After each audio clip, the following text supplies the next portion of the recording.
In his study of Germany in the First World War, historian Roger Chickering asserts that the German imperial state was born out of the wars of 1864 to 1871, but also died as a result of the war it fought from 1914 to 1918. As we turn our attention to the war on the home front in the Central Powers, it's important to keep Chickering's claim in mind and to ask how the one state most prepared for war, that is Germany, eventually suffered defeat at the hands of the Allies. Now, we've already addressed the causes of the war, and there's no doubt that many ordinary German citizens supported a strong army and a navy, as well as an aggressive foreign policy. Whether the German elites wished to see the country have its day in the sun by dominating the European continent may be harder to determine. There were many, of course, in Germany and in Austria-Hungary that supported the notion of going to war, but there were others who were very wary that war might bring about significant changes within their countries. As the July crisis came to an end, the conservative and bourgeois press fed the German population a steady stream of information, which spurred interest in the events in the Balkans. As the crisis deepened, the crowds awaiting the news awaiting the latest news gathered outside newsstands and kiosks. This sparked flag waving, processions, and the singing of patriotic songs, especially in university towns where large numbers of students participated in demonstrations. And just as in other European states, the onset of the war in the late summer of 1914 brought its fair share of cheering and excitement across Germany, owing primarily to the general misconceptions about the nature of modern war and the belief that the war would be short, over by Christmas. The so-called spirit of 1914, the outpouring of pride and enthusiasm, is said to have gripped Germany as well as France, Britain, and Austria-Hungary. In Germany, as crowds cheered on the now mobilized soldiers as they marched to awaiting trains that would take them to the front. Crowds massed in town squares and outside local regimental headquarters in order to support the troops, as these pictures suggest. The spirit of 1914 is much talked about, but it's significant as a myth rather than reality. As much as the spirit of 1914 was used by conservatives, and the upcoming slides will suggest this, especially after the war, to explain the sense of German unity over the course of the period from 1914 to 1918. It's very unlikely that everyone got behind the war effort, or that Germany was transformed from a Gesellschaft, a society, into a Volksgemeinschaft, a people's community, waging, as the photograph suggests here from a postcard, a kind of people's war against the French and the British. The Kaiser liked to talk about the fact that Germany had been transformed from this Gesellschaft into a Volksgemeinschaft, but it's very difficult to tell whether or not this actually transpired. Throughout the war, the German government claimed that this spirit of 1914 served as a kind of glue to hold together German society as the war unfolded. This occurred both in terms of bringing together regional differences as well as economic differences. In other words, socialists and conservatives coming together to bind themselves within the Volksgemeinschaft. There are those who claim that the spirit of 1914 did not die until the signing of the armistice in November of 1918. It was constructed around this notion that Germany had been threatened, of course, from outside, whether it be the French or the Russians or the British, and it was the Germans who themselves had been attacked and therefore had responded with their invasion of Belgium and then France. All the Germans needed to do was to look at the nations aligned against them to the east or to the west to be convinced that the Russians, the French, and finally the British were the real aggressors. Germany was fighting a defensive war in order to save German civilization. So when crowds gathered, they did so in great numbers, it was claimed, by the government and by the press. They did so without distinctions between religion, be it Protestant or Catholic, class, upper versus working, or political affiliation, socialists versus conservatives. In fact, socialists were said to have stood side by side with monarchists, Catholics with Protestants, Bavarians with Prussians.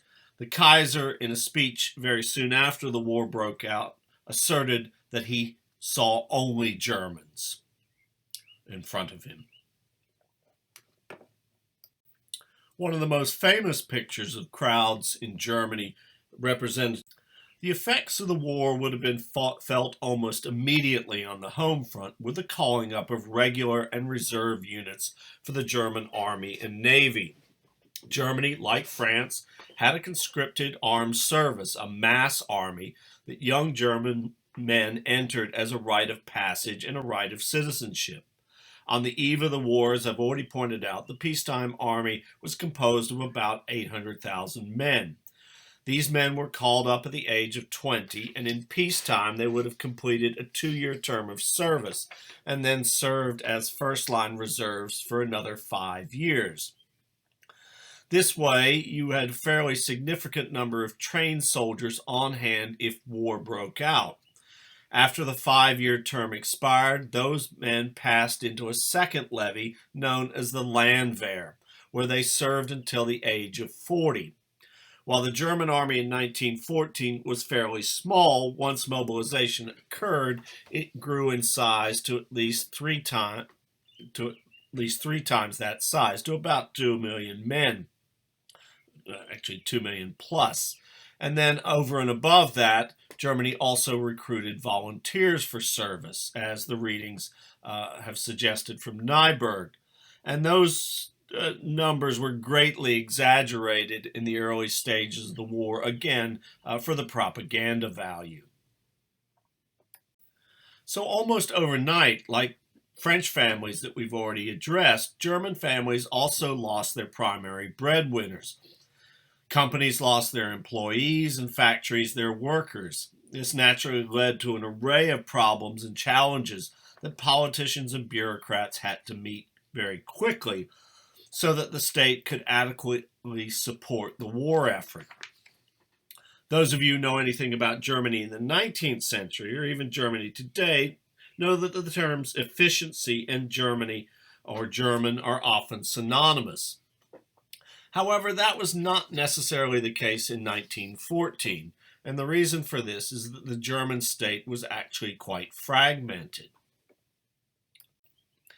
The imperial state forged in the wars of unification and soon after was a federal state, and Otto von Bismarck had done his utmost to allow for the perpetuation of many of the state and local institutions that had been part of the pre-unification German Confederation. He did this in order to placate those who were part of this new country, but he didn't want them to feel overwhelmed by Prussian institutions that had been so important in forging the German Empire in the period up to 1871 and then afterwards. However, in wartime, such particularism could and did obstruct efforts to create a truly national response to the war. As part of the Constitution, the Kaiser decreed a national emergency, a state of siege, that created 24 military districts across Germany, commanded by corps commanders. However, these corps commanders were active military officers, so they established deputies who served in their place. The state of siege meant that the state, and in this case the military, established a command economy, with much of the state apparatus directed at supplying the war effort. The problems of such a system, untried in major conflict, were evident from the start of the war. The first glaring problem was that the military districts that were imposed did not correspond to existing state borders. And this meant that that one military district could be found in two or more different German states. This naturally resulted in differing bureaucratic mechanisms between the states that slowed or stymied coordination, problems that somehow had to be overcome by both the military and the civilian authorities alike. Because deputies were always subordinate to the emperor, a man well known for his erratic and impulsive behavior, deputy commanding generals were really powerful autonomous autocrats themselves who ruled over their districts with little or no oversight from civilian or other military authorities. With all of these overlapping jurisdictions and bureaucratic obstacles, this created a kind of economic coordination all the more difficult. As one historian notes, Germany became a bureaucratic wonderland. The command economy did not function as well as the free market systems of Britain and France that we've already talked about. Shortages grew worse as the war continued. And even the capturing of very large areas of Western Russia didn't alleviate the shortages that occurred in Germany. The German economy was also affected by the British naval blockade and the loss of trade with Russia and with France, all of which meant that upwards of 25% of German food imports were cut at the beginning of the war. This would mean that Germany would suffer a great deal more than the Allied countries where food was concerned. While there's no record of anyone starving to death in Germany during the war, the shortages that Germans faced were much more severe than those faced by either France or Britain. Numbers suggested as many as 700,000 civilians died during the war because of the naval blockade and illness related to malnutrition, though again, none appear to have starved. However, these numbers are greatly debated by historians, and there's no real sense of exactly how many died as a result of the blockade. But the numbers appear to have been quite high.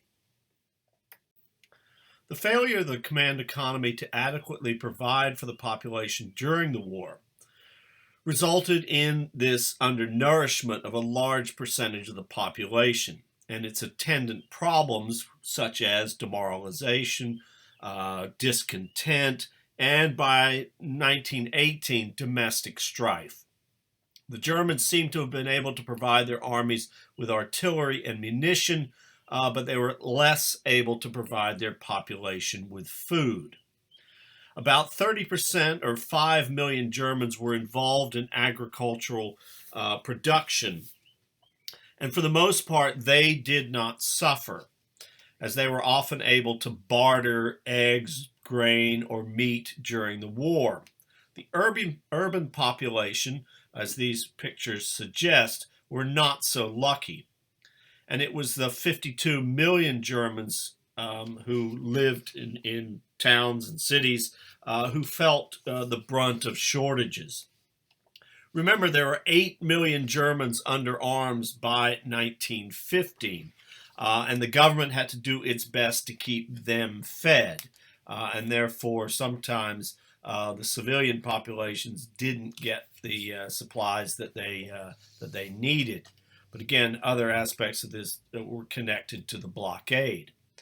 So immediately as the war began, owing to the British blockade and the war in the East, and the cutting off of imports from Russia, prices began to rise. This chart gives you a sense of the increase in food prices in the region of the Karlsruhe. The government attempted to put price controls in place on food, but market forces were simply too strong, and they tended to dictate the price of food. Of course, there was also a thriving black market that you've already read about in the Nyberg. In an attempt to, again, regulate these food prices and keep them under control, the government established a series of really bureaucratic entities which were given the task of overseeing the sale of agricultural foodstuffs. There was a grain corporation which came into power to buy up as much grain as possible and then to regulate the price and ration it as well. In 1916, there was even a war corporation for sauerkraut. The German government seemed to add one bureaucratic mechanism on top of another.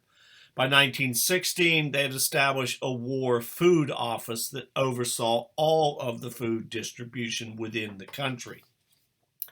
However, this form of control failed to address the problems of shortages, be it vegetables, fruits, or meat, or other commodities that were important to the daily lives of Germans. This meant that in order to obtain food, city dwellers had one of two options. The first was the black market. And black marketeers were able to provide food, but of course at much, much higher prices. The other option was to put the excellent German railway network to use to travel to the countryside to purchase food from farms. This type of behavior was also expensive, and therefore the poor were less likely to engage in it. And it actually has a name, hamsterfart or hamsterfarten.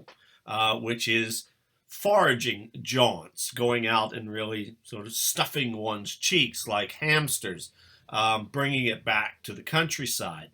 People would return from the countryside with eggs, meat, chicken, vegetables, whatever they could purchase for either resale or for themselves. As the war progressed, the authorities did what they could to try to curtail this behavior, putting inspectors on trains, but it was oftentimes very, very difficult to eliminate. As in France and Britain, the first days of the war also brought censorship of the press in Germany. The newspapers also engaged in supporting the war effort through propaganda and stirring up patriotism, as these cartoons suggest. Much of the most virulent press was directed against England, since the Germans, of course, didn't believe that they were responsible for the outbreak of the war and they were fighting on the defensive. Many papers proclaimed the motto, "May God punish England," suggesting the intensity of the hatred for the British. And again, this was repeated throughout the war years. The press censored the news from the West, especially when the Schlieffen Plan ground to a halt. They tended to focus on the victories in the East, those by Hindenburg and Ludendorff.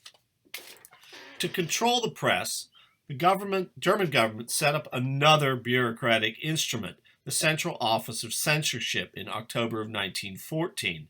The primary goal was to reinforce the notion of the German Volksgemeinschaft, the people's community, and to urge that domestic unity in response to attacks from East and from the West.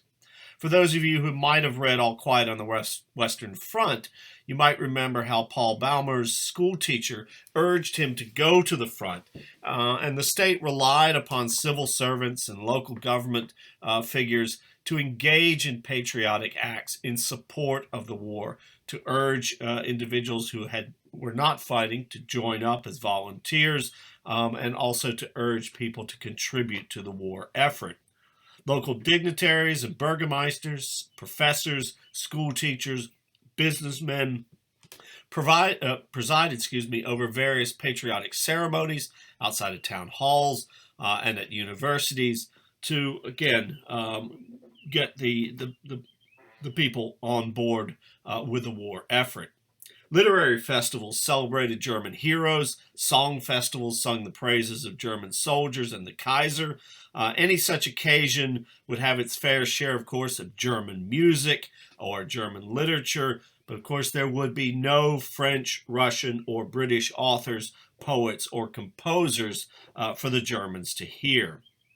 The goal was to make sure that Germans identified with their government and it was clearly understood that while the war would not be easy, the German nation would eventually prevail.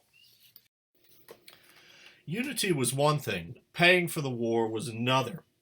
This slide shows the amount of German expenditure during the war and the revenue that came in to help pay for it. The last column is probably the most important because it suggests the deficit spending the German government had to rely on to cover the bulk of the costs of the war. The long-term repercussions of this would, of course, be the problems of paying all of this back once the war ended, leading to the hyperinflation in the early 1920s. From the start of the war, the German government had to introduce money into the economy, and like other powers, it needed to pay for things that the army required: horses, provisions, sustaining ammunition in the field, the creation of new weapons, etc. War bonds were sold with a return of 5%, which accounted for about 98 billion marks during the wartime period. Taxation was another means of raising revenue, but this proved trickier. If you introduced high taxes to cover the war, you made it difficult for the population to purchase what it needed. This might bring about undue stress on those who were paying the so-called tax of blood, families who'd sent their men off to war, so you didn't want to tax them too much. So the German government tended to rely on borrowing throughout the war. The idea was that once the war was won, reparations or higher taxes might be introduced, but again, that would be dealt with after the war.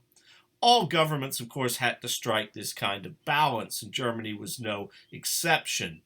Overall, taxes covered, though, a much smaller percentage of the German war effort, a mere 6% of costs. So the Germans were borrowing a lot more money than the British or the French. In Britain, the figure was 20%. In the United States, when they joined late in 1917, or sort of early in 1917, taxes would cover about 23% of the war effort, with all the powers banking on the idea, of course, that the losers would pay off the debt of the winners. So German reliance on borrowing and credit clearly suggested that she and her allies were banking on victory, possibly more so than the Allies.